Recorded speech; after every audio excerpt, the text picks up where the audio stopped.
Hello, everybody. I'm your host, Zenitsu, and you're listening to the Digi Talks podcast, the show that covers various topics from news to meta developments and everything in between for the fine folks who love the Digimon trading card game. Just as a quick reminder, I do stream this live over at twitch.tv at twitch.tv/Zenitsu. It's also uploaded as a YouTube video under the YouTube channel of Zenitsu, as well as being on various podcasting platforms like Spotify for your viewing and listening pleasure. Today, I'm with my co-host, Mark, and we're going to be talking about what we're thankful for and what we have with the current state of the Digimon trading card game, as well as talking about some of the new developments that came out with the first BT14 English Regional, and some of the subtle changes that they made to Ultimate Cup that they didn't exactly announce. So, I guess to start things off on a pretty happy note, by the time the majority of you are probably going to be listening to this, it's going to be Thanksgiving. So, I thought to be a little bit on the festive side, and I would have liked Teddy to, partake in this, but unfortunately he couldn't be here due to life circumstances, and I'm lucky to have Mark here as well. He was always going to be included in this just to have more perspectives, but yeah, so Thanksgiving, it's about, being thankful for stuff. And what better way to have a little bit of festivity than what we're thankful for in the Digimon TCG? Yes. Very much thankful. So, I guess I'll start just to kind of lead an example. So, the one thing that I kind of like, what pulls me to the Digimon trading game more and more, and the number one thing I'm currently thankful for is the art. I feel like the art gets not necessarily highlighted as much as it should. I know Bandai doesn't put out a lot of the full arts, and artists aren't necessarily allowed to put the full arts on their artist portfolios, even though they are credited on the cards. It would be nice to have something like the art museum to accentuate and celebrate the art a little bit more, considering I know how much money goes into, making these pieces of arts, and the fact that Bandai is able to have such high quality art on the vast majority of their cards is definitely something very heartwarming, down to little references or just showing off something really cool that we haven't really seen out of the Digimon before, just because we haven't really had this much Digimon art outside of literally the anime and the video games. Yeah, the art has been absolutely one of my favorite things about the card game. Because they could have skimped out on the art and used screenshots of a whole bunch of stuff, or just poorly rendered 3D models that they had from all of the video games. They could have cheapened out on it, but the fact that they didn't makes me very thankful for the fact that, they're actually putting this much effort into the art of their game, because I feel like looking at the art compared to a lot of other TCGs on the market, they have some of the best illustrations like out there, period. They have some baller artists, and the fact that they're willing to celebrate their arts with art competitions and all that stuff cannot be under exaggerated, and it really goes to highlight the amount of care and attention that they put into their cards. No, yes, a great example as far as arts is my favorite one I think I've ever seen is the Gundramon alt art from Japan, where it had the glass shattered gun bullet shots in the card art. That one was just that kind of level of detail just makes the art so much more beautiful in itself. Yeah, I mean, we do have that card in English. I think it was on a different version of the card, but we technically do have that in English. So, Yes. Mark, what are you thankful for with the Digimon TCG? Well, as no one probably knows, this is my first TCG I've ever played.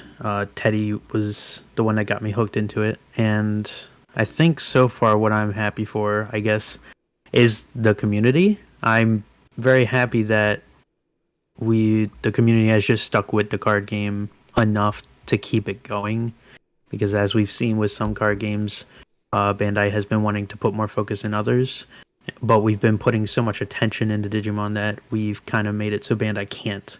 And I'm very happy for that because I love this card game a lot, and I love the mental power that it takes to play the game, and that it's not something that's kind of dull and like lack of brain power to play. It's very intellectually driven, and I'm so thankful that the community has like kept it alive because I just like the card game entirety.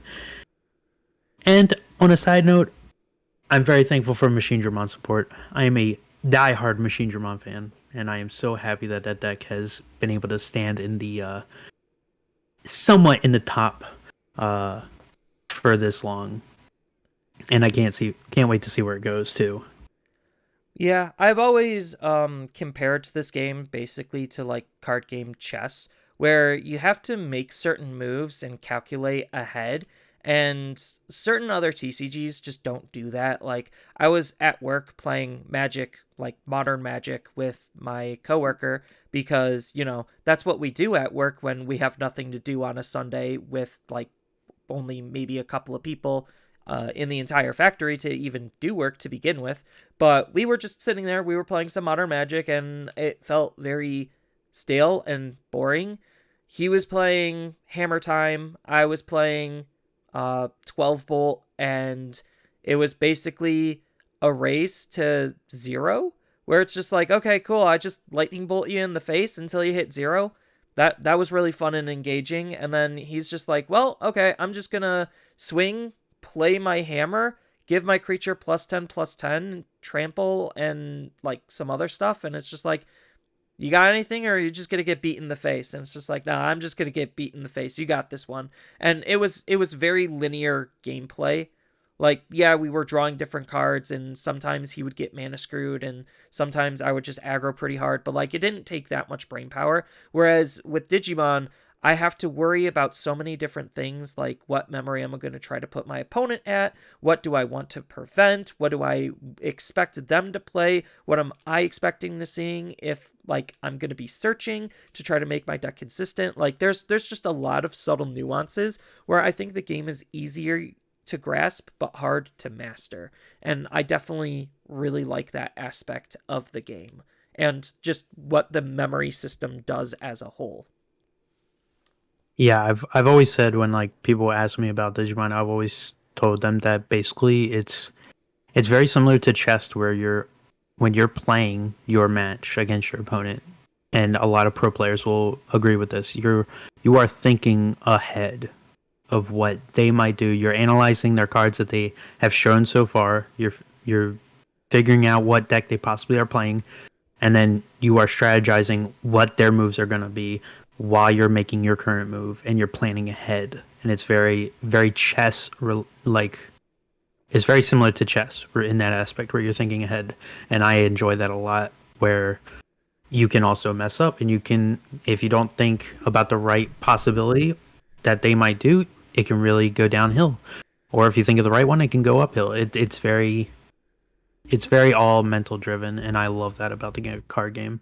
Yeah, like all card games, there is the elements of RNG that just come natural to card games, but I definitely like some of the more strategic elements that the game is able to implement, where it is like I tried playing Dragon Ball Super, and that game is overly complex to borderline zero reason, to where a new player just can't go in, pick up the game, and understand anything that's going on. Like I listen at my LGS to like them screaming combo, no combo, super combo, here's this card that costed 9, now it costs 0. Like it, the game is absolutely wild, and it makes me appreciate Digimon more, knowing that I could probably just hand somebody a deck and just show them some of the basic mechanics, and they're able to play the game.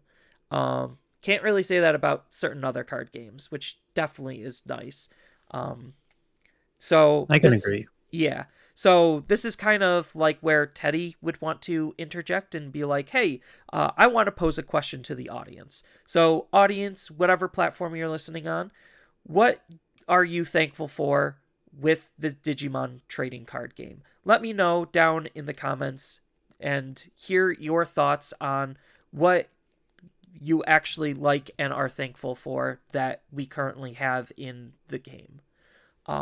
So with that kind of celebration done, let's move on to some of the more newsy news bits. So as far as news goes, we really didn't have that much relevant news. Obviously, we have the Japanese spoilers that we're not really going to be going over because we're more English focused and we'll eventually get there.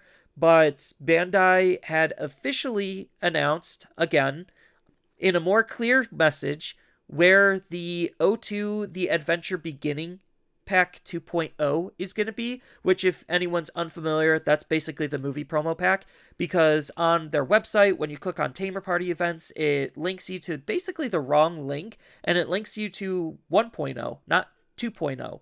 1.0 is the November Tamer Party pack, and December is the 2.0 Tamer Party Pack. I think they could have just done better with the names to make it less confusing, because, like, for whatever reason, people just didn't seem to understand that 2.0, which was the movies, like the movie pack, is coming in December.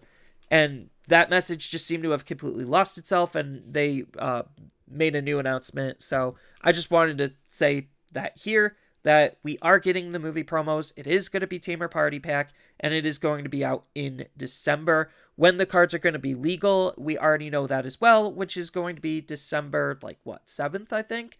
So that's kind of cool that we're getting the promos. Let's just hope that Bandai actually is good enough on actually distributing Tamer Party Packs, and hopefully the distributors have enough of it for, the cards to actually get into the players' hands to actually have to play, because it looks like those cards are going to be pretty relevant in terms of certain decks, and especially in BT16 when we get there, those cards are probably going to be really good to think about.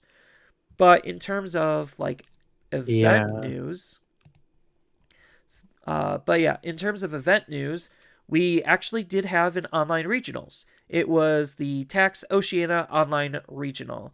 So this is the Australian regional. There was 69 players in attendance, and it was 6 rounds. We do have to keep in mind that this isn't what we are going to be experiencing in our BT14, because these are before any of the promos are actually legal. So we don't get any movie promos, and you don't get any demo deck promos, which may have impacted and affected things a little bit, considering some of those promos are actually pretty good for certain decks. So going over the top 16, because we have that data, first place was Bloomlord, second place was War Greymon, third place was Black War Greymon, fourth place was Bloomlord, 5th place was Metal Garurumon, 6th place was Shine, 7th place was D Brigade, 8th place was Lugamon, 9th place was Bloomlord, 10th place was D Brigade, 11th place was Millith, or Lilith Loop, more focused on Mill. 12th place is Black War Greymon, 13th place is Royal Knights, 14th place is Yellow Vaccine, 15th place is Lugamon, and 16th place is Mastimon. So that's already a pretty diverse spread. 11 different decks in total out of top 16.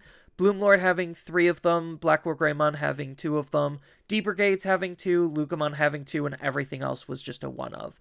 That's a pretty solid start. So I like to think of BT14 more of a catch-up set, where a lot of the cards and decks that it's trying to support is trying to put everything on equal footing to Shine Greymon, because that obviously was the best performing BT13 deck by a pretty decent margin. And it feels like BT14 is just trying to power up everything to be at that level. And I think it does a pretty good job at that. And it introduces us to the new deck, Fenrir. Yes. Fenrir definitely is a very strong deck. He has his matchups, he has his strengths, he has his weaknesses. I was looking at a lot of these deck lists, and it seems like a lot of them are pretty close to standard. So we're probably just going to be going over, at least at first, some of the more wacky or zany decks, because there's definitely some really interesting tech cards that are going on here. Again, we have to take this data with a grain of salt because we don't have the promos. So all of the Bloom Lords, if they wanted to run the Ukamon promo, they couldn't. So they're making up for that. Yeah. And the fact that the deck is still good is definitely a testament. So where should we start? What's a deck you want to start with, Mark? That's interesting.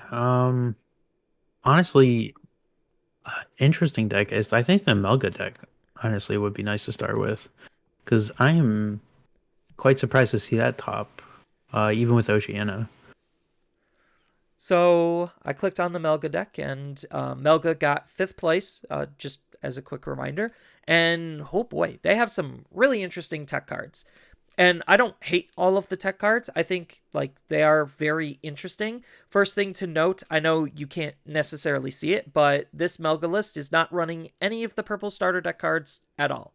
It is basically just taking what we were playing in BT9, which is just the pure blue base, and then just replacing the missing Weregurumons with just whatever Weregurumons we had. So the low end is pretty much similar. They're running Drawboo, which is BT1 Gabumon, on play draw card, probably That was just for some more interesting to see. consistency. And then they're also running EX1 Gabumon, just to be able to search out our tamers when we're swinging with our Digimon. And then they're just running BT5 and and BT9 Gabus, which are pretty much standard at this point. So it's interesting that they're not running the starter deck Gabumon that DP boosts you, just because DP is actually a relevant thing without jamming, because they're also not running the jamming egg. So that's also something very interesting. They are opting not to play probably the best blue egg that we have, especially in an X antibody deck when you're just increasing your sources and you'll have a higher chance of having more sources than the opponent. But I digress.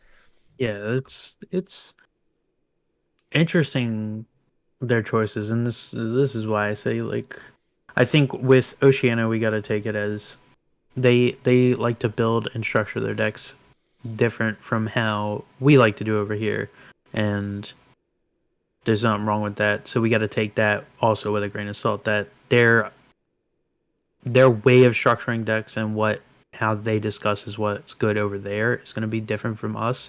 And what they have here is probably meta for them, whereas we see it as not that good over here. So it's interesting to see though, like how they structure the decks. It's a fresh for the eyes, I guess. So, as far as going over some of the other tech cards, the level 4 lineup is pretty much exactly what you would expect to see. The level 5 lineup is getting a little bit interesting because, again, they're not using the purple starter deck Wereguru. That basically is doing almost the exact same thing that the promo's doing, just without security attack and having actual removal.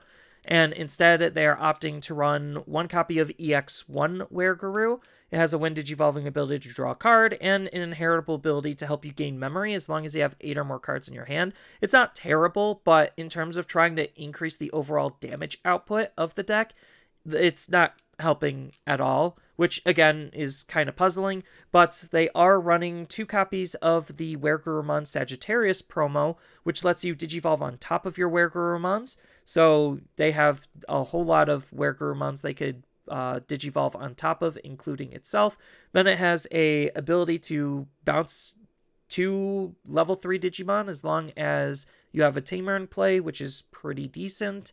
And it also has that inheritable ability that is in common with Garurumon X Antibody to be able to have some battle protection for even more protection.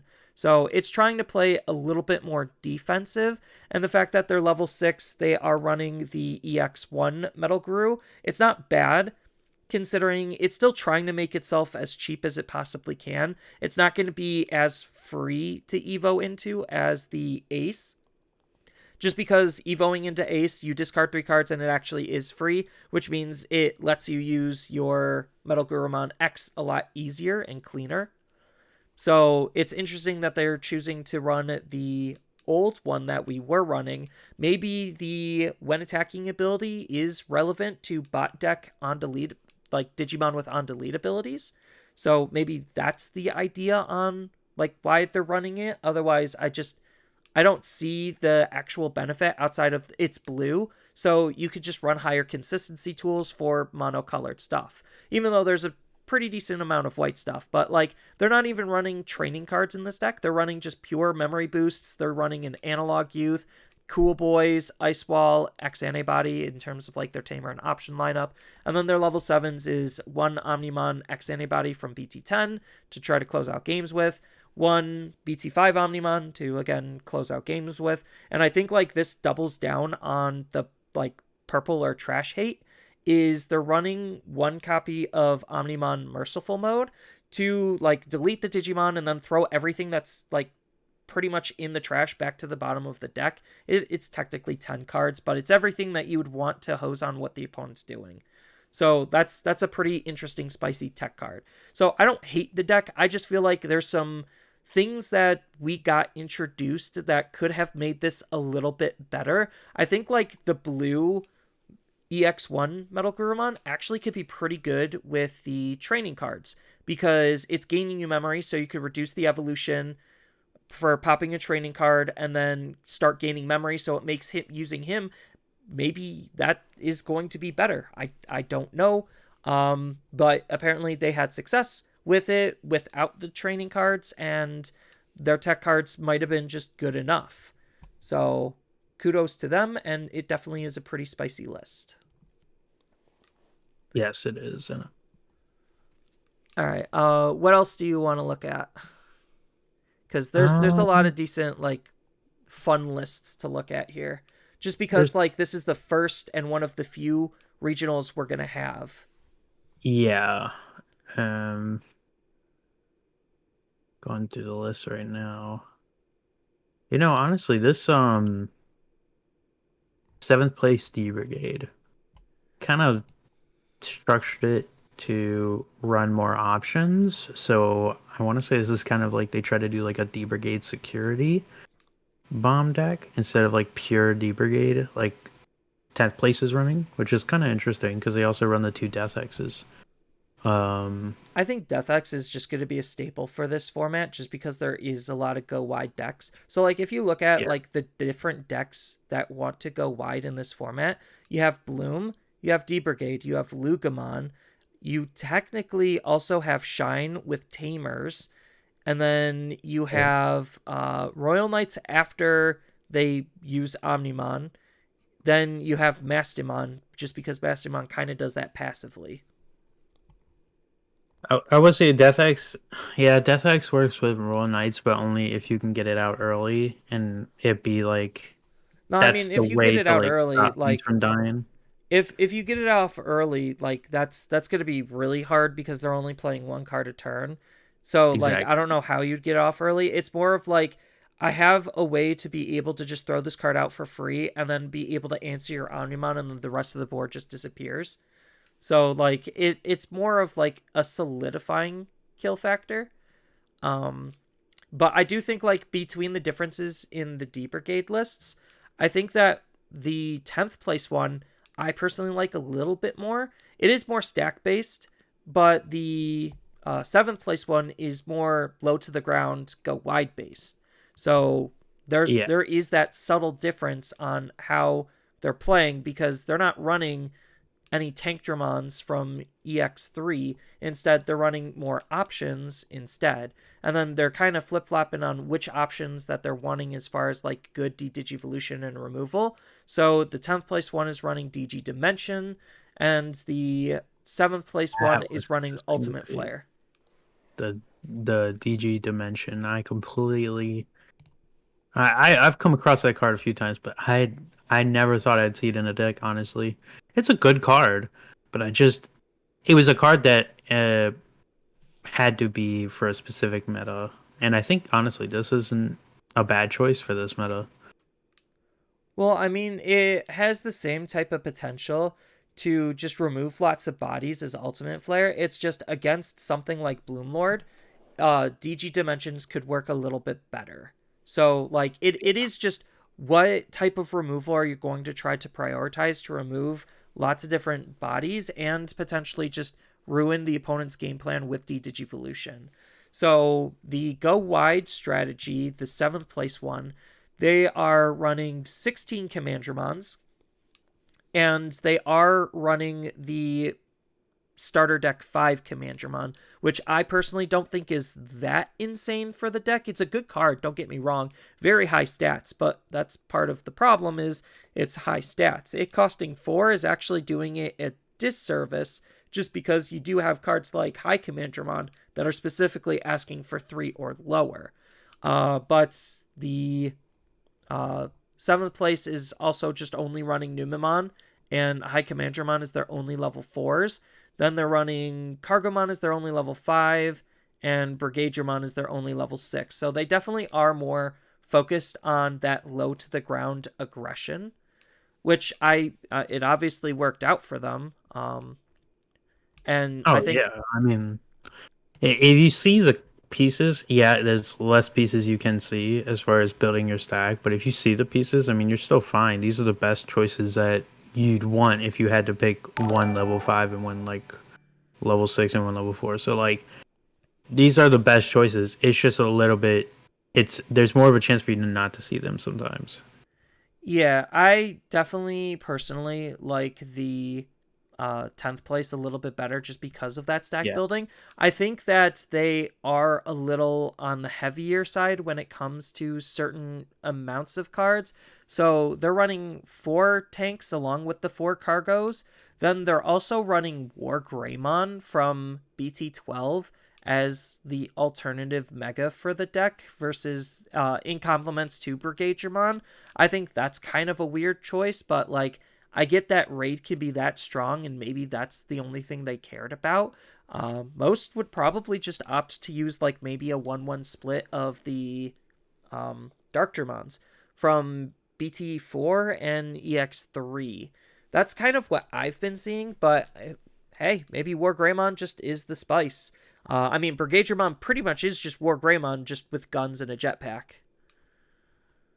Yeah, and I will say two things to note is like with the War Grey tech, I would probably put it to one, but I mean this player might have seen what issues they were having against certain matchups, and they just figured War Grey was the best choice. But also, what's good to note is that all the inheritables that the line can have don't require the actual Digimon itself to be debrigade. So if you had to use the War Grey to say get rid of a situation, that War Grey can still proc off all the effects because the effects of the inheritables don't require it to be debrigade. So that's another good thing too, is that it's not like a big hindrance to the deck. Yeah, and I also get the perspective on like its Altern's ability could be used with some of the other Digimon. So if you have like a Brigadiermon and a War Greymon out, that could be pretty scary because there's no way for the deck to actually get. Oh, Numemon gives it blocker generically, so it does have a way for it to have blocker. Interesting.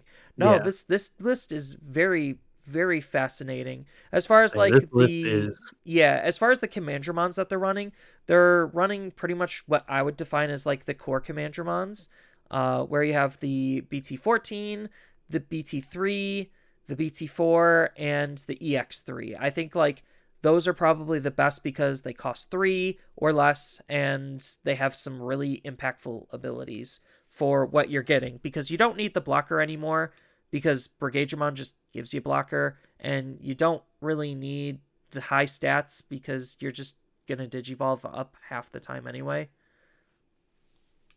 yeah, So and like I'd say I could see this deck profile actually being in our area too. I would say probably -2 tank Dramons because I wouldn't see myself running 8 level 5s. I probably only do 4 cargos and 2 tanks if I had to run tanks in there.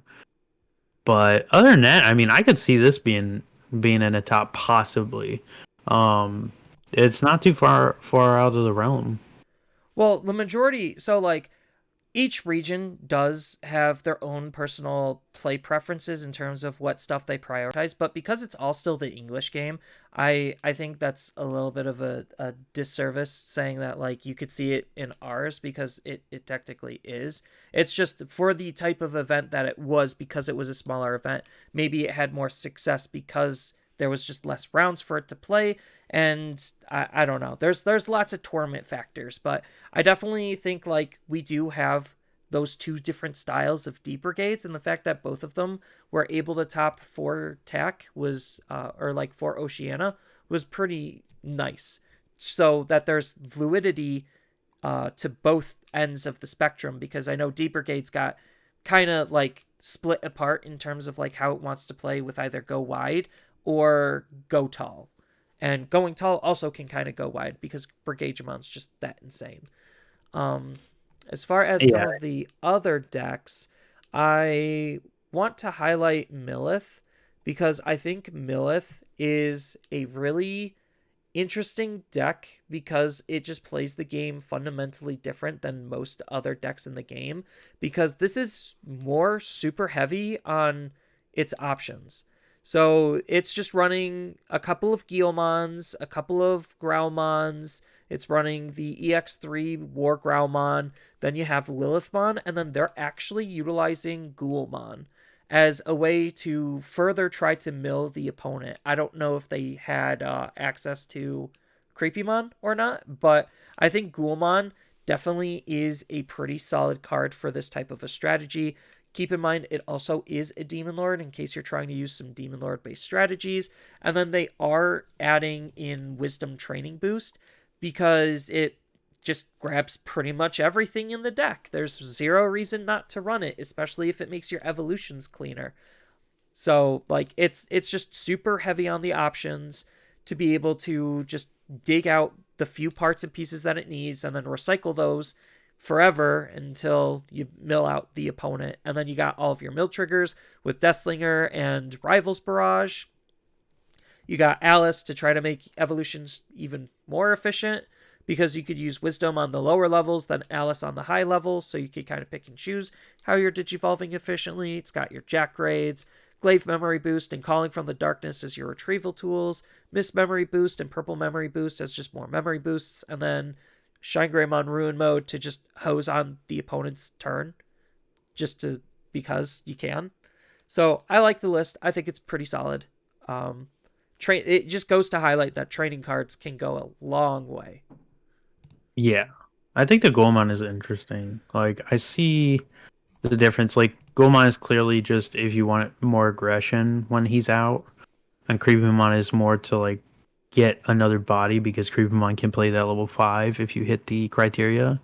But this Goemon has the Sec +1 if they have just 10 cards in trash. So I could see he probably wanted to go more of the aggressive route, and that's why he chose Goemon probably over Creepymon. Well, also because you're milling yourself because of the Growlmon mill engine, it also can try to mill the opponent faster than Creepymon, because Creepymon, you mill yourself first, then revive a body, and then you have to swing with the card in order to start milling the opponent. Whereas Ghoulmon, you just digivolve or attack with the card, and then for every 10 in your trash, which is not going to be hard to get 10 or more, you get a mill 3 off of the opponents. So it rewards you for already milling yourself. And then the security attack plus is just the addition, icing on the cake. I don't think that they actually care about that. It's just the fact that he could potentially mill the opponent an extra, what, 6 to 9 cards usually. So that's not a small amount of cards to like hit on the opponent's deck. No, it's not. I mean, as soon as you get up to Goemon going up the line, you're gonna have your 10 cards guaranteed. Um, yeah, you should have what, two, three, five plus whatever, another two, that's seven. Then you go into him, you get three. So yeah, you should be at 10 as soon as you go up to him. Assuming you also don't use any other options like Mem Boost. Which you most likely will, because you're running just a very small handful of Digimon and you're just trying to use your boosts and training just to cycle through your deck as quickly as you can to find the important pieces. Yeah. But it's cool that just some small little tweaks can really help make a deck like this shine uh, even brighter. I do think the round count also helps because this is not the easiest deck in the world to play. That is for sure. You have lots of mental math and lots of like setup math that you have to do. So having a lower round count definitely does help with, actually letting this deck go through. But that's not saying that it can't work here just because of that. There's some very good purple players that probably would look at those new tools and incorporate them into their builds as well, and they'll probably end up finding success. So next, I would probably what do you want to look at, Mark? We still got a decent amount of decks left in terms of like some fun and interesting spice. Um, let's see. I guess we can do a quick look at this Royal Knights because they're using. I haven't seen that many Royal Knight deck profiles, but this one just seems right off the bat like it uses a little bit more non-Royal Knight tech than the few decks that I have seen. For instance, like right off the bat, Matty Sheeta, I don't think I've seen a deck profile use him or Loke or the well, this is a new card, but the Magna Angie Ace is interesting. Yeah, I definitely think those are interesting. I mean, Matt Ishida's probably because they're running All Force. So like when you play All Force, you could use Matt Ishida to strip an extra source away. So that way All Force can reach more potential targets. That's my theory. Because otherwise, like, if you kind of still need to get around the fact that you could just be walled out by floodgates, this deck doesn't run that much anti floodgate tech.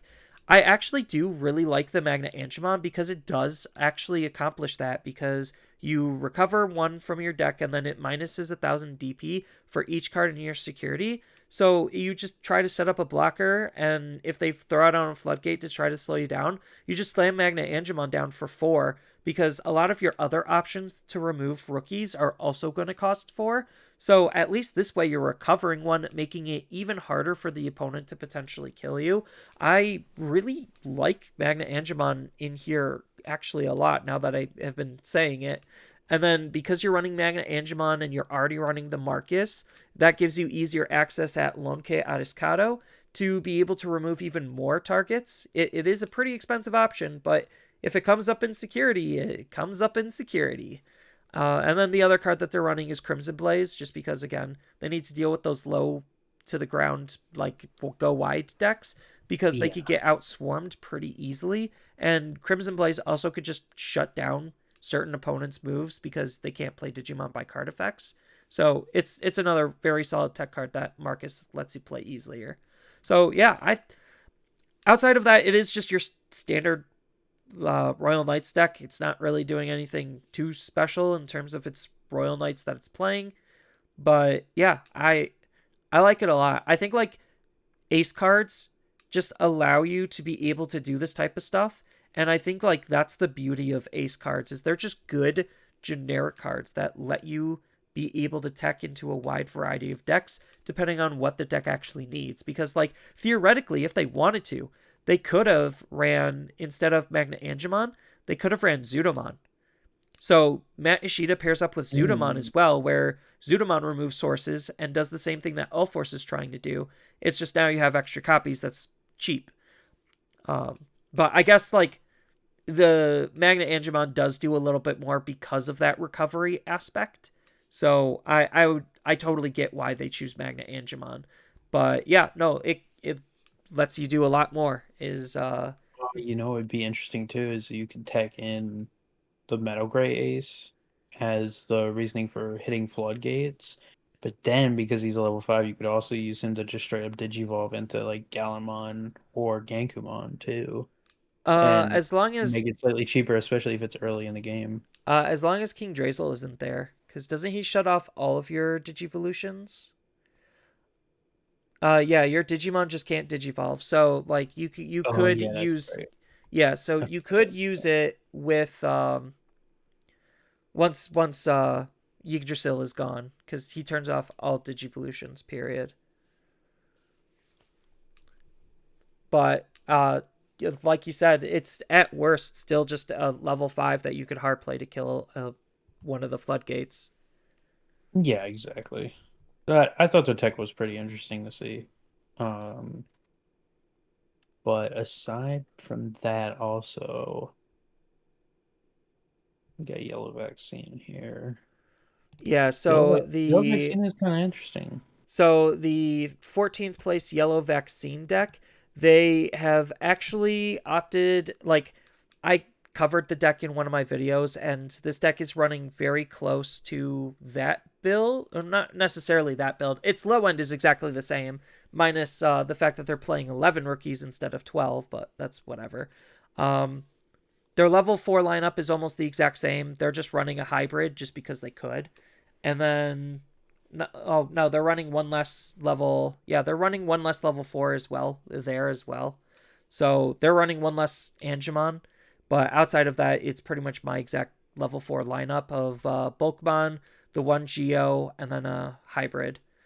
But they're level 5, they're choosing to go with the Shaman package. So the Shaman package is the promo Boutmon that allows you to digivolve into your shamans or wizards a little bit cheaper, which allows you to have easier access at Venusmon, which is another vaccine traded Digimon, and more importantly, Kazuchimon, because Kazuchimon seems like that's going to be the main aggro card for the deck to try to deal as much damage, because it's going to be really easy to get his security attack +1 ability off, because you just need to have more than 3 security, which is very easy for the deck, which is why they're running Bulkmon to begin with, is because, again, just another really early game, like, aggro tool to have I mean, as soon access as it at comes out, security. you're guaranteed getting that security because you either gain memory because you're already there, or you'll recover enough to get there. So, yeah, I can see it being very good. The Goldramon too is an interesting tech because I Yeah, I think think the Goldramon is actually Goldramon is, very like, good the caught. most standout card that people wouldn't even look at. The token spawning is very interesting. I wish Bandai actually would give us token cards. They did for Diabormon, but they did it in such a bad way that, like, it made the tokens basically almost non-existent for normal players, which kind of sucks because those tokens are expensive and they're not even actual real cards. But yeah, Goldramon, this is the BT14 one that spawns the Uban of Blue Thunder and Amon of Crimson Flame tokens. So Uman has blocker and Amon has rush, I believe. Yeah. Yeah. So it has rush, so that way you have an offensive card that you could use and a defensive card all wrapped up spawning off of Goldramon. And then when Goldramon gets deleted, he deletes whatever's left between Amon and Uman. And then you get a recover. So it's just more recovery. So I definitely really like the spice of Goldramon being incorporated. But outside of that, it is just utilizing the shaman package, which in my video, I kind of explained, like, yeah, you just have to tech your level 5 to fit whatever level 6 you're running. And that is exactly what they did here. Outside of that, they're running Lonke Ariscado, just because you could set your memory to 3 really easily to be able to get both of the abilities off, making it an even more impactful removal option. They're running Emissary of Hope. They're running their training cards and memory boosts for extra consistency, and then just all TKs, BT1 TK and BT14 TK. So, solid list with the rookie floodgates. So you have Cutemon and Pillowmon, then you have Kudamon to help search for your vaccines, and Patamon, which I didn't realize wasn't a vaccine. He's a data, but it doesn't matter because, he's just that good of a card. He just looks at your security and allows you to digivolve for free into a vaccine level 4. I'm like, what the heck? The card's good. The because I was playing Teddy's vaccine deck when I was playing with him. I found out that security rookie is also data. He is not a vaccine, so you cannot use the security rookie to potentially put the security rookie in security, because he's a data, not a vaccine. You're talking about Harrismon, right? Yep. I could have swore The Harrismon was a vaccine. Nope, he is a data. I'm just gonna fact check here real quick. I know Pulsemon's a vaccine, so like that's like where a lot of people are probably gonna first go is with him. Yeah, Harrismon is a data. Interesting. Okay. I That's know why some I people. saw it in there and I read it and I was like, I saw it was data and I was like, I wonder if he thought it was vaccine and that's why I typed it in here because, I mean, it's smart. If it was a vaccine, that is definitely a staple I would throw in the deck to be able to just drop up there and then whenever it gets hit, -1 security. But I was like, man, it's only a data, so you can't even put it in there. You want to know what is a vaccine though? That does have a What? security effect in yellow. It is Leomon from EX1.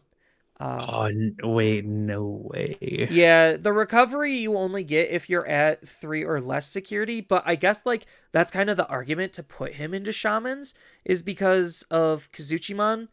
Like first you're going to have to burn your security with Boutmon. Then that puts you to like potentially 3 or 4 security, and then Kazuchimon would recover you the rest if you were under 3 security, but he just yeah, he's just a solid card. And then if you're able to find a way after that to be able to throw Leomon into your security, then you could use his security ability to recover you. It's kind of a cute niche tech card that I probably wouldn't 110% use, but it's something. It's interesting to know, which is kind of funny, knowing that that's a vaccine, but the Harris one isn't. Yeah. But it makes sense, like lore wise, I guess, why Harris one isn't a vaccine. So can't I know he really came argue. from a mobile game, so I'm not 100% familiar with his lore. Yeah, But I'm pretty sure. I didn't play much of that mobile game, but I'm pretty sure from what I saw, it seems like he should be more data than vaccine. I mean, I'm not 100% sure what defines like what should be what, but regardless, as far as like some of the other top decks, we did get a War Greymon deck able to top, and I think like we finally get a way for War Greymon to do well without the use of Black War Greymon at all, and it kind of makes me happy that we have that because for a while it was just red black Greymon where it's just all the same deck and there's not really that much of a difference outside of like what level 6 lineup you're going to be running. And I feel like with BT12 we kind of tried to split apart, but then Black War was just like, no, Wargray's tools are still better. We're just going to use those instead. And then like some people still teched in Wargray's like level 5 tools, but I think now that we actually have good War Greymons, it creates an argument for us to actually want to run War Greymon, especially since we want to gain full benefit off of the Agumon. And the Agumon lets us. Oh, no, it's just the War Greymon. The new War Greymon lets us warp from an Agumon. So it kind of creates really good synergy there to want us to run War Greymons. But as Yeah, far as the actual deck itself, it's mostly exactly what we expected. Take out the promo, throw in BT14. Boom, done. As far as Agumons, level 5 lineup or level 4 lineup, you just don't touch at all. And then with the level 5 lineup, some people are starting to tech in starter deck Metal Greymon from starter deck 15 just because it natively has blocker. So if you need it to block, you can.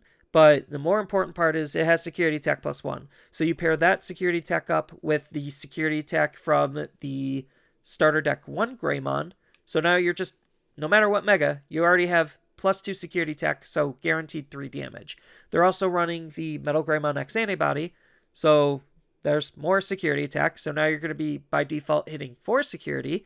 Then they have Taikimiya from BT1 to be able to deal even more security damage. And because you're an X antibody deck, you could easily get 4 sources under your Digimon, even your level 5. And then the weird card that they're running is the red Taikimiya from BT14.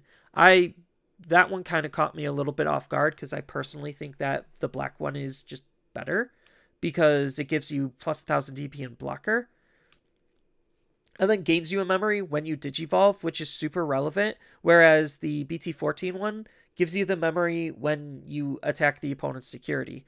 So, but I guess they're running the red tie because of the offense training. So it helps with the consistency, but they're running the black metal Greymon, so I guess it's not that super consistent. I don't know. I might be like stretching here, but I like the direction of the deck utilizing BT12 and BT14 War Greymon. And then they just have War Greymon X because he's a good card with the nice pair of Omnimons between BT5 Omnimon and BT10 Omnimon. So I like the list. It's basically everything I would think that War Greymon would kind of be. I think like you could optimize this a little bit better. They're also running an Alteris mode just because more removal. Sure, why not? So, I mean, we are going to be in a meta where probably we're going to see a little bit more floodgates and stuff like that, which this deck, I mean, wouldn't have too much trouble with that inherently, but we are going to be in a meta where we're going to see a few more floodgates played now.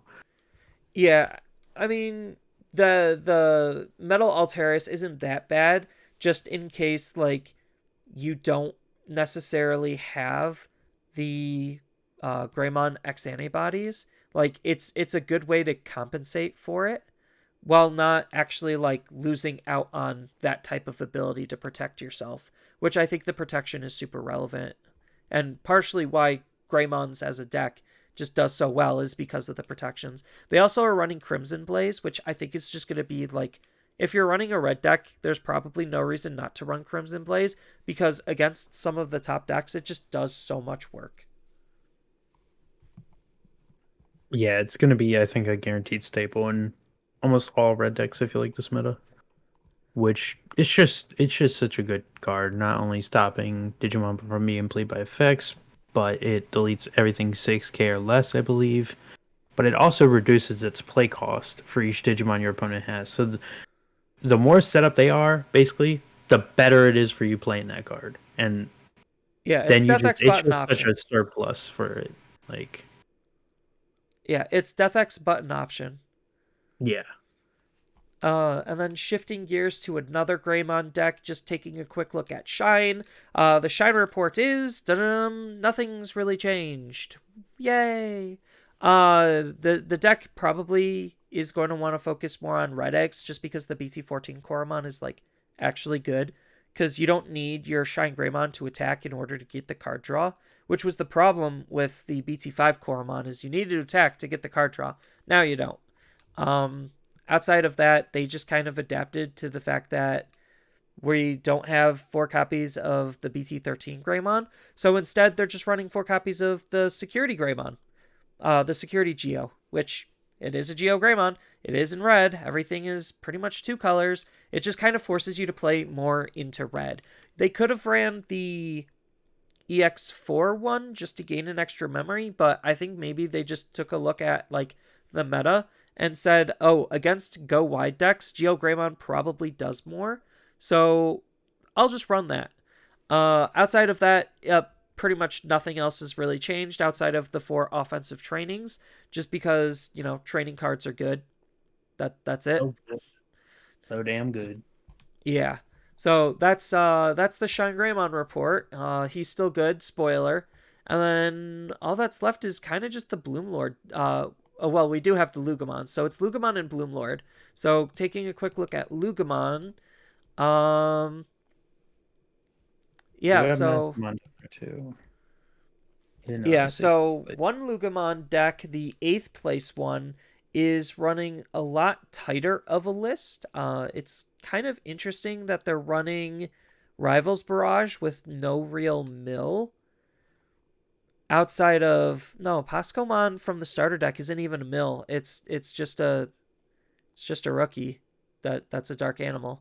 So yeah, they have no mill and they're running a mill card. That's kind of interesting, but regardless, it's a pretty standardized like list. They're running the Chimera. They're running the 4 analog use, 4 AGs, 4 Wisdoms. They're running just the Fenrirs as the level 6 because no other level 6 is needed because that card's just that good. The two. Okay. So they're not running 2 Chimeras. They're running 1, and instead they're running 2 Death X's. Okay. That makes sense. Then they're running the 4 Souls, 3 Hells, 3 Gatos, so they're higher on the Gatos, down on the Fangs, but they're still running 4 of the Lugars. Then they're running Pasco, Drak, and Luga as the rookie lineup. So pretty standard list. I think Rivals is just for the security threat or like just to have like a removal card, which I don't disagree with. It's just I think it's a weird one considering it's a mill based card in a discard based deck. But outside of that, the deck looks fine. It deletes the highest level, so it's I could see it being a way to guarantee hit any of their boss monsters that come out, especially in a meta where we have a few go wide decks that are being played. It basically, if I play this, I'm gonna hit your boss. I'm not gonna hit like with some options it hits the lowest level or lowest play cost. It can be Yeah. diverted from level 3, so I could see that. Yeah, like it's funny because the 15th place deck, they actually are running a little bit of mill because they're running 2 copies of the EX2 Doberman. Because EX2 Doberman on delete lets you mill 3 and then add a purple Digimon or purple Tamer from your trash to your hand, which could grab you your AG if you need it, or grab Met, or if you just need to find a missing piece in order to make your evolutions like efficient, it lets you just grab almost any purple Digimon. They are running the 2 Chimeras in this, and they're running 1 Death X, but they're also running a Shangreimon Ruin mode, which is just an absolute insane card. Then this deck went down in Analog Youth for some reason, but they're still running the 4 AGs, 4 Wisdoms. They're running 2 Mist Memory Boosts, which again is more mill, which kind of, again, perplexed me on like, why is the mill deck not running the mill option, but the not mill deck is running the... It's whatever. It still worked for them, so you have some, like, it shows that you have some flexibility in what kind of cards you can run. Then the spiciest card of the whole deck is probably the 1 copy of Demonic Disaster. Yeah, that card. I mean, that card is just generically good for a 1 cost.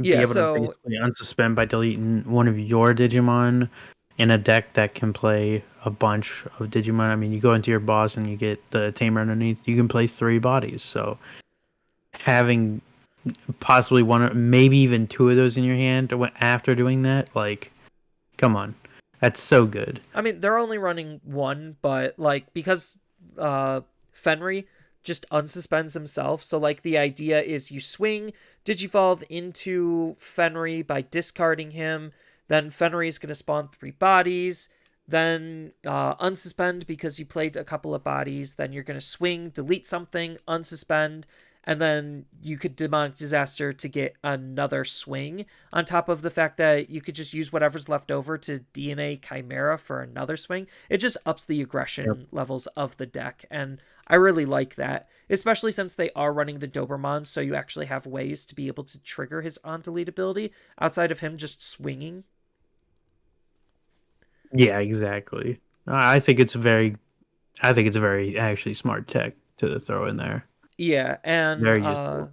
this deck is running less Drakmons and instead is running the starter deck Gabus just because of that cycling ability. When attacking, draw 1, discard 1 is still pretty good. And they're also running the blocker Pasco, so I guess that card is good. But that's pretty much Lugamon in a nutshell. They are running the mat for the 15th place one, and the other one's just not. So I think he just took out an Analog Youth for a mat. That's whatever. Because the deck doesn't really need a memory setter, it just makes it extra cracked having one. Yeah, I mean, you don't need it like you said, but if your memory gets set to 3 every turn, best believe your shit is being hyper rolled basically. Yeah. And then before we get into Bloom, I just want to check what Black War Greymon is doing. And the answer is nothing. He just added to the training cards, and that's pretty much it. Exact same deck. Oh, and the Yeah. Agumons, obviously, because the Agumon Yeah. is just cracked. So outside of Agumon and training, Black War Greymon's not really doing anything. There was one of them that was running the starter deck Greymon just as an extra way to gain some extra memory and have an alternative way of playing your tamers. But outside of that, like it's just Black War Greymon doing Black War Greymon things. Not anything new. And then Bloomlord. What's Bloomlord up to? I think Bloomlord's not really doing anything special or spicy in this event. No, the only thing it's really missing was the, like you said earlier, the Ukas, which they just don't have at the moment. Yeah. Other than that, it looks pretty similar. Yeah, they added a couple of the Palmons in just because the Palmons are pretty decent. Like all of them are using, well, all but one, which is the first place one, is using the Palmons. The first place one instead of the Palmons is using Terriermon. Um, but outside of that, they all are pretty much doing what Bloomlord things are doing. They are any of them running the new Toge? Some of them are running the new Toge, not in a high quantity, like two of at most. So it's not like that card's like hyper needed. One of them is running the Lily Ace. I don't think Lily Ace is insane in this deck, just because I'd rather just Digivolve for cheap rather than have that. But I mean, it's a decent card nonetheless. They're all running Mimis, like BT1 Mimi, because BT1 Mimi's cracked. That card's so good, especially since you have Togemon to help try to play your tamers out more efficiently. And then, what, Wisdom? Yeah, no, Agility Training. That's theirs. And then they're just running Agility Training. Although the first place one is definitely a lot more spicier because he's playing Dimension Scissor. So, yeah. Dimension Scissor in Bloomlord. Alright. And then they're also running Entomon, which is the EX3 Entomon, Digizorb 3, so he's still costing 1 to Evo. And then he has when Digivolving, if you have 2 or more suspended Digimon play, you get to unsuspend this Digimon, just basically for extra aggression, another attack. But yeah, so Bloomlord's not really doing anything spicy as of yet without Ukamon.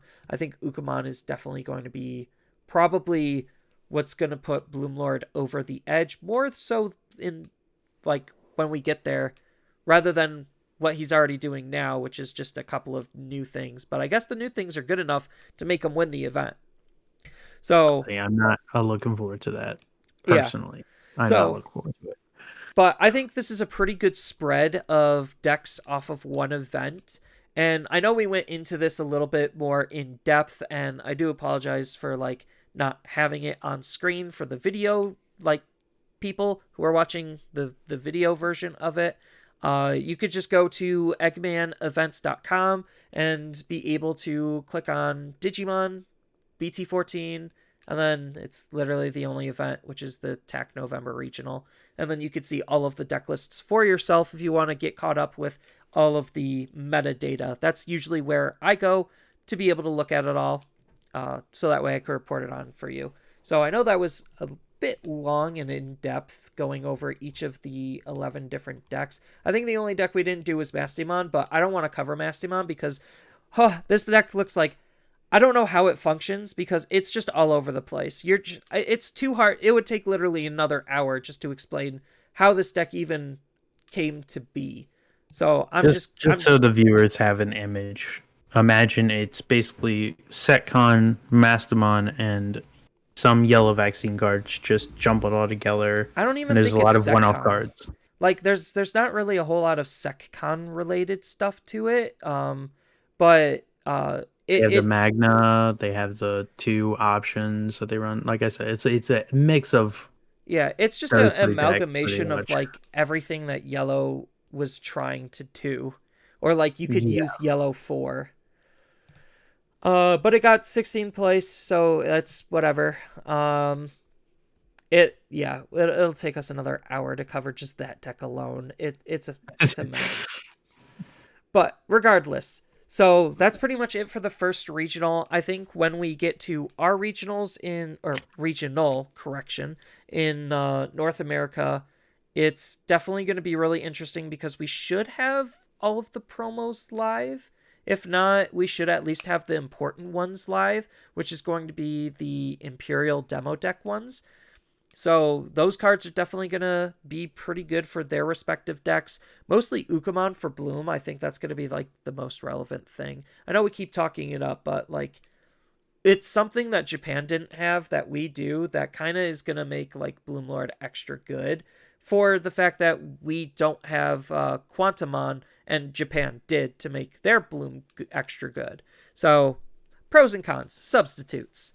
Um, so Yeah, I really wish like we at least had maybe they throw in 2 more regionals for this set because I think this set would have been nice to play in some big tournaments. Oh, I think this Um, set's gonna be like in a fantastic format that unfortunately we don't get a lot of time with. yeah, like we get Ultimate Cups, but Ultimate Cups have their own format, so we can't really count that. Yeah, and speaking of Ultimate Cups, we did get a little bit of a more concrete statement in terms of what is actually legal when it comes to Ultimate Cups, because they made a couple of announcements saying like, yeah, just this thing is legal. So like they explained what packs and what cards from the packs are going to be legal, but we didn't have anything concrete. And well, now we have a whole spreadsheet saying, like, yeah, so here's the reprints that are legal. Here are cards from BT14. Here are cards, well, they just label it booster set outside of the reprints. Then they have the theme set, which is basically just EX5, but there's a couple of other cards from other EX sets in there as well. Then they have the Resurgence cards that are listed, promos that are legal, and cards from starter decks that are legal. So it's just this big old list of everything that you're allowed to play, and I hate everything about it. I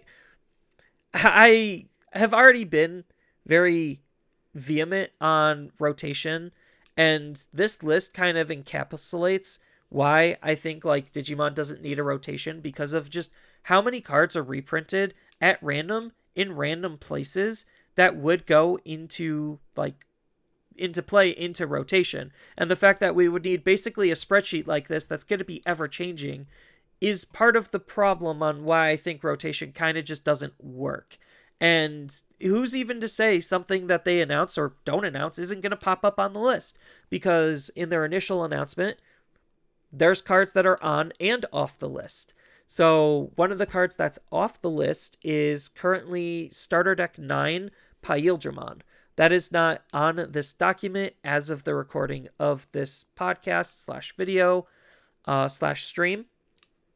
And that card is a card that is in one of the products that they said was going to be legal, which is going to be the O2 Beginning 1.0 pack. All of the other 1.0 cards are legal, but that one card. I don't know why. It might have been an oversight or like somebody just forgot to add it.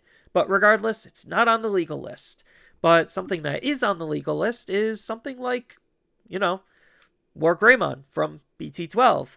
Because, we just needed to solidify the fact that Greymon is going to be the best deck of the format. And it's not like he's alone. All of the regional participation cards are on here. Event Pack 5 is not on here. But they didn't say that those cards were going to be on here, and, well, now here they are. Then some of the other cards that are on here is the security rookies. So we get those, too, that weren't announced on here. I don't know why. There's no announcement saying why those cards are legal, but whatever. It's interesting because like you said with the regional pack, like they allowed those regional cards to be put in, but then they didn't allow like the event pack cards to be put in, which in my opinion, the original pack cards were harder to get than the event pack cards because at least the event pack cards you had 2 different big events that you could get them from, whereas the regional you could only get it from regional.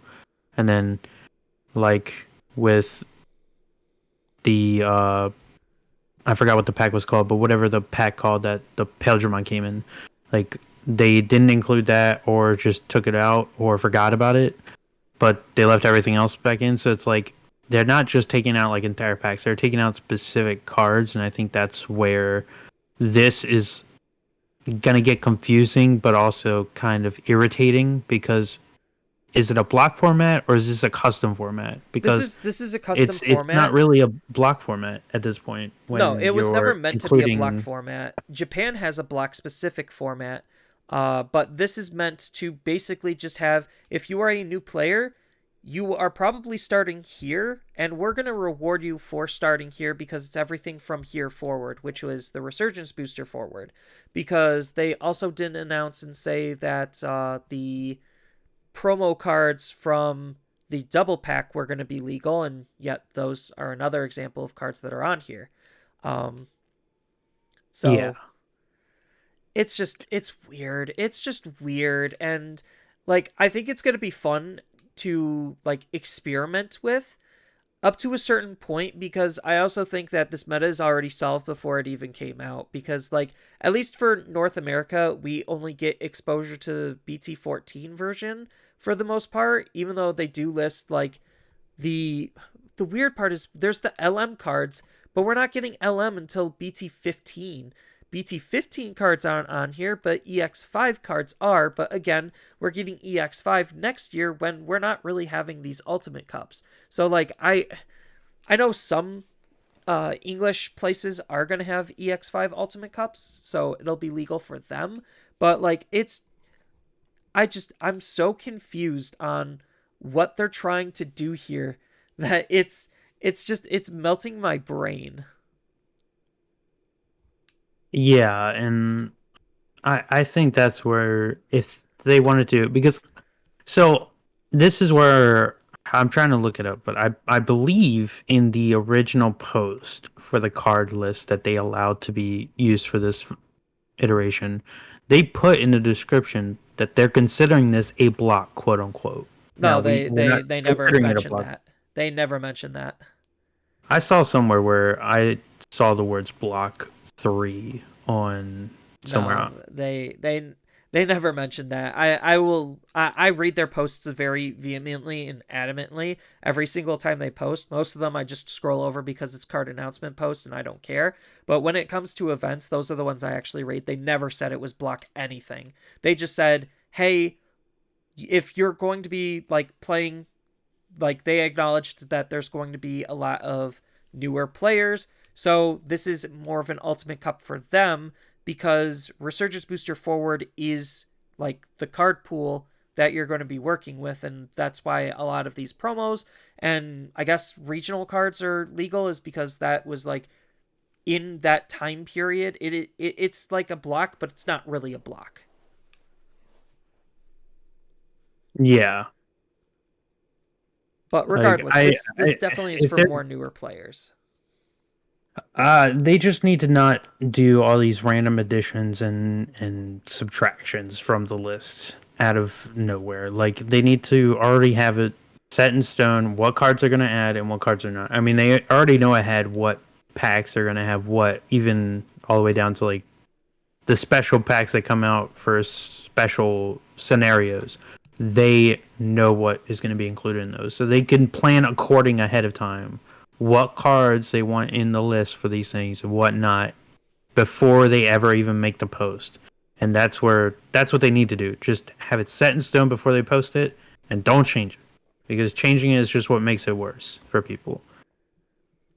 Yeah, because I think there's like the judge cards I also think are on here as just a new random addition. Because otherwise, why would EX4 Agumon Expert be on here? Like, it's one of those things where I do kind of just wish they had more thought put into it rather than just, oh, here's our initial announcement. People kind of still don't get it. Cool. Here's a document. Oh, not everything that we announced is on the document. That's weird. Sure. Okay. Whatever. I do think that they really need to work on their messaging when it comes to telling us what is what. Like they should have just had this already from the get-go before they even like made their first post, like you said. I do think they can do a lot better on the messaging. I think like the idea is fine, but the message behind it is very muddy.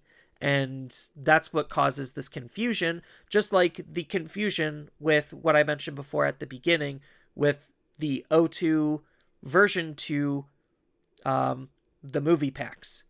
because apparently nobody had any idea where those were, um, except for me because I read their posts. But regardless, hyperbole. I think like when it comes to this type of a format, it does seem very easy and obvious to figure out what's even going to be good before we even start playing it, especially with some of the new additions. Like we already knew that like Lugumon being a mostly complete deck, he was definitely going to be good just because nothing else is really complete enough, and Lugumon is one of the only decks that actually is complete enough. Then another deck people were looking at was like Imperial. Well, now this new Imperial fighter mode is definitely going to be making Imperial even better because now they actually have a good second level 6 to complement the ace. But then taking out the Paildramon kind of makes it a little bit It worse. it makes So it it's like, awkward. Assuming that it stays off, I think that was just a complete oversight, and that card is going to be added later, like maybe in a hotfix update. Or like maybe the judges will say like maybe yeah that card is legal because it was supposed to be banned. I just forgot to put it on there. So I have no idea what's up with that card, especially for Ultimate Cup. But without it, you at least still have a second Paildramon to run in case like it gives you the option to be able to like DNA or not DNA. So that it's something. And it's not yeah. like the Inheritable is bad. It's a card that just natively has jamming. So, like, you just swing with it, Digivolve into Ace, unsuspend your Digimon, suspend one of the opponent's Digimon, swing with your Ace, or just Digivolve into Fighter mode. Which, the Fighter mode has some anti-synergy with Ace, but that's another thing. The fact that, like, Imperial still is mostly complete is also making it going to perform better, especially since we have the promos to work with. Because having an extra Davis, an extra Ken, an extra Wormmon, those cards are going to matter when it comes to the limited card pool to try to make the deck as complete as possible. And basically, that's kind of like the big takeaway is what decks are complete versus the decks that aren't complete. Like the decks that are complete are obviously going to be the ones that are going to excel way more. So like Yellow Vaccines is also going to be in a really good spot as just another deck. I'm pretty sure you could have like a blue Source Strip that's also going to be in a good position just because of all of those types of cards. All Four seems to be in a pretty okay spot because you have the Zero line and you also have Sora and Joe and the BT2. So there's something there you could do with it. Like, it's not necessarily super hard to figure out what's going to be good based on, just looking at what lines are actually complete in terms of the support that they got and what's actually going to be impactful and powerful. Yeah, and this is also just for these first iterations of the Ultimate Cup, the first wave of it, I think it's because going to get even they're also worse going to when. include the EX5 Yeah, I think that's going to make things cards. even worse because it's basically run EX5 or you're screwed. Yeah, because we get the Anubismon deck, which has a few pieces it can't use, but none that are detrimental. I'm pretty sure. I I could mean, be the big wrong though. one is the fact that you get Fanglongmon. Fanglongmon is self-contained. Like, you are playing a already competitive deck from the get-go in a format where there's not a lot of competitive decks. Like, it's those types of obvious oversights that just baffles me on like some of the decision making when it comes to these types of events. Like, I think they could be fine. It's just when they do stuff like this, it kind of just makes the experience a little bit ruined. I would have rather built with jank and try to come up with something new and interesting, or I could just take something that's already complete and just dumb it down to fit the current format, and then it's just going to be the best thing because it's already complete, like Greymon. Like, for BT14, there's zero reason why you shouldn't be playing Greymon because he has almost a full rookie lineup that's actually good. He definitely has a full level 4 lineup that's actually good. He's Yep. 90% there with a level 5 lineup that's actually good. Like, the deck is almost complete. He has two good War Greymons, and then you also have the Ace War Greymon if you ever feel like that. You have some Omnimons. Like, it's all there. And it's already one of the best decks as we just saw in BT14. Yeah, I mean, So And them adding in the BT12 War Greymon just made it because, like you said earlier, that those cards weren't added in their first post for the deck list or the card list. So them adding the BT12 War Greymon just makes the deck so much more better. And on top of that, the um was it EX1 Greymon was also added in to the yeah, deck. EX1 Greymon to be able to play a tie that costs 3 or less for free. That was kind of added in. It was alluded whether it was or wasn't similar with Greymon X Antibody, but like the deck, you basically could just take almost a 90% complete Greymon deck, just remove a lot of the X Antibody cards, and then you're just good to go. And then you even get an X Antibody card in EX5 with Protoform. So, I mean, it's not like it's going to matter because you don't have enough X antibody cards to make it useful, but like still that's something. Like it it just ruins the idea of the event because like the idea seemed like let's just try to be creative and have you play with some different things. And then in the end, we're not even playing with different things. So it's like cool. Yeah, I mean, we just can't be surprised after their little stunt with the last, like, I guess, cycle with Ultimate Cup.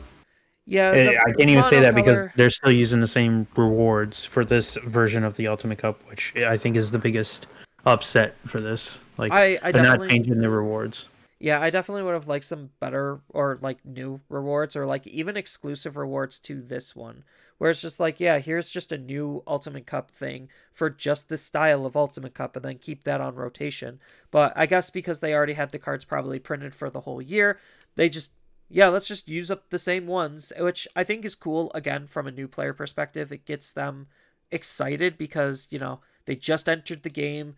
They haven't had a whole lot of Ultimate Cup experience. Their pool isn't super big. So, like, it feels like it is more catered to them rather than us, more hardened veterans. So, I'm definitely going to be skipping on this event. I think I said that the last time, especially now with even more cards, like making the good decks better and the bad decks just not helping them at all. I definitely think I'm going to be hard passing on this one for sure. And yeah. What about you, Mark? Are you going to be playing in any? I probably will not. I mean, that could change. I don't know. I think for this iteration, I won't be just because for me personally, it's the rewards. Like I think the format, I wouldn't mind playing in, trying something new, interesting. It could be fun, could not be. Just it'd be nice to try it, but I think the rewards are what I'm like. Like the rewards aren't bad, but I'm at a point where I want new rewards. Like it feels like a new Ultimate Cup for the new year. I expected new rewards, a new line of art, and there isn't. And I just don't feel like playing in it. Like I just I only got that last Ultimate Cup for the rewards. For my friend Teddy, he is a huge Gallantmon fan, so I played in every Ultimate Cup to try and get him as many of those Gallant line cards as I could. And now I was hoping for something new coming this year, and there just isn't. So I think that's the only reason why I'm really not going to play in it. Well, I mean, their year in quotation marks year is just from nationals to nationals. So even though this is going to go past January, it's still going to be that competitive year per Yeah, se. So I like they think maybe probably after just this wave, they yeah. might change it, and I think that's what I'm Yeah, I think expecting to happen. But at least post for this first nationals. wave, Yeah, post nationals they'll definitely change the rewards. I don't know what it's going to be, but they definitely should change the rewards post national. machine drama, machine drama. It's No. just, I just, a man's gotta hope. A man's gotta hope, you know. No, it's most likely going to be another popular Digimon because we had what? Greymon Yeah, year 1, then we had all four. all Oh, force. I'm so stupid. I'm actually stupid. It's going to be that would be such an awkward one though, because if I they're would going expect by it to be anime like season Dodo. protagonists, we had Greymon 1, All Force, or not All Force, Imperial as the second year, and the third year was Gallant. So like reasonably, they would probably end up doing, um, God, I'm blank, Frontiers. So it would be Ancient. It would, or not Ancient. It would be Agunimon and Emperor. But like he doesn't have a dedicated rookie, so or like a dedicated Digitama. That he has a dedicated rookie, just maybe not a Digitama. So it'll be weird to see what they do. That's if my hypothesis is correct and they're just going by anime season protagonists.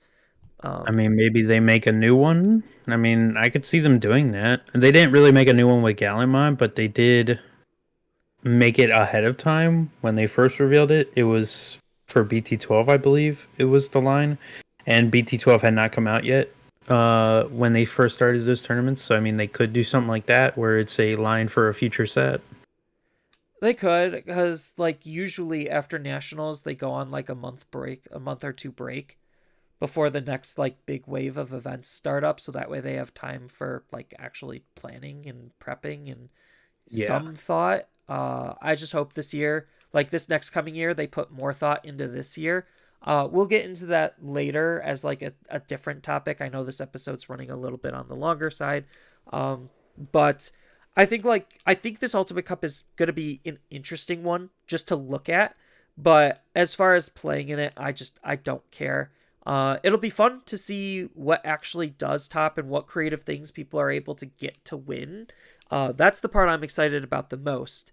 So at least there's some fun to have from the Ultimate Cup. And I also think like this type of an Ultimate Cup rule isn't necessarily a bad one even to adopt at your store, like your LGS. If you're having like new players, you could just be like, yeah, buy BT14, buy Resurgence Booster, buy like just buy some of the newest stuff, and then we'll only play to this card pool, so that way we could put ourselves on equal footing with you, the newer player, to be able to catch you up to speed, because it'll only take like a set or two in order for them to actually have a full deck. Yeah. And I think that's where we should also be focusing a little bit more on this year, and I want us to do is some new players. I want to expand the community, get it going, because this year has been pretty awful. I would say I wouldn't say awful actually, It more was it just a was a little little bit on the shaky. downside. Yeah, A little bit it on the was a little downside. shaky. And I feel like maybe it deterred not all but some new players going in, and probably had some veteran players also walk away for a little bit. So I'm hoping this year we just do some new things to bring back everyone and bring in some new players too, and really expand the community again this year. I think like between Resurgence Booster, as much as I hate that set, I think between that and BT14, there definitely is a lot of new players entering the game, and I think like this is a good start for a big, not necessarily resurgence or uptick. It's just unfortunate that we know that the future metas is going to be like Anubis dominated in EX5 and Apocalypse dominated in BT15, assuming Bandai doesn't do anything to fix that, which I really hope they do. I really hope they do. I assume they will. They probably think that their ban list that they did was enough, but then they're gonna realize once that set comes out, we're gonna have to deal with it for maybe a month, and they're gonna realize, oh, it's still really really bad, and then they'll hit it in whatever way they do hit it, but they'll hit it in a way that it goes away. Um, but yeah, we'll have to deal with it for a little bit. I think these two next sets, yeah, are gonna be a little tough with Anubis and Apocalypse until they do some hitting. But I But that's think like okay. I mean, every now and then it's okay to hit a bad set. Not every set is going to be the best set ever. no, You they're know. very fun and flavorful sets, and I think like again, trying to capture the nostalgia while bringing in new people, like I think we're in a good spot to be able to get new people into the game efficiently, which is always a very good thing.